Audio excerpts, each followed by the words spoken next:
சபாநாயகருடைய சர்வாதிகார தீர்ப்பை பற்றி எங்களுடைய சட்டமன்ற உறுப்பினர்களோடு நாங்கள் விவாதித்தோம்.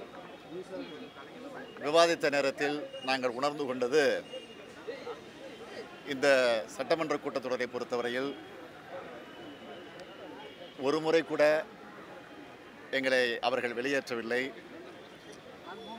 அது மட்டுமல்ல, ஒரு குறிப்பிட்ட ஒரு சட்டமன்ற உறுப்பினரை கூட பெயர் சொல்லி இதுவரையில் வெளியேற்றவில்லை. ஆனால் திடீரென்று ஏற்கனவே முடிவு செய்த அடிப்படையில் திடீரென்று ஒட்டுமொத்தமாக திராவிட முன்னேற்றக் கழக சட்டமன்ற உறுப்பினரை வெளியேற்றுகிறோம் என்று சொல்லிவிட்டு உடனடியாக ஏற்கனவே தயாரித்து வைத்திருந்த ஒரு அறிவிப்பு, அதாவது ஒரு வார காலம் சஸ்பெண்ட் செய்யக்கூடிய ஒரு தீர்மானத்தை அவை முன்னவரை கொண்டு முன்மொழிய வைத்து அதை அவர்கள் இன்றைக்கு நிறைவேற்றியிருக்கிறார்கள். எனவே இது குறித்து நாங்கள் ஏற்கனவே தலைவர் கலைஞரிடத்தில் இந்த செய்திகள் எல்லாம் ஏற்கனவே சொல்லியிருக்கிறோம்.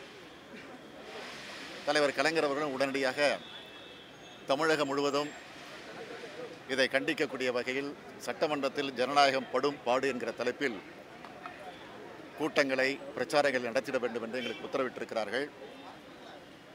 அதனுடைய முதல் நிகழ்ச்சியாக, துவக்க நிகழ்ச்சியாக வருகிற 22ஆம் தேதி, அதாவது ஜெயலலிதா அவர்கள் எங்களை எல்லாம் சட்டமன்றத்தில் இருக்கக்கூடாது என்று முடிவு செய்து காவல்துறை மானியத்தை தாக்கல் செய்கிற அந்த நாளில் 22ஆம் தேதி நாங்கள் தலைவர் கலைஞர் உட்பட எங்களை போன்ற சட்டமன்ற உறுப்பினர்கள் எல்லாம் பங்கேற்கக்கூடிய வகையில் ஒரு மாபெரும் பொதுக்கூட்டம் சென்னையில், வட சென்னை பகுதியில் நடைபெறவிருக்கிறது. பாய்காட்ன்றது கிடையாது, அந்த முடிவு இல்லை. என்னங்க, கூட்டத்தொடரை புறக்கணிப்பது என்ற முடிவு நான் எப்போ அந்த முடிவு எடுக்கவே இல்லை. திமுக தலைவர் சட்டமன்றத்துக்கு போவார்களா? திமுக தலைவர் சட்டமன்ற இது வந்து ஒரு வார கால சஸ்பெண்ட், இது கூட்டத்தொடர் முறையில் இல்லை. அதனால ஒரு தலைவர் போவாரா? நாளை காலையில் தெரியும் அதெல்லாம்.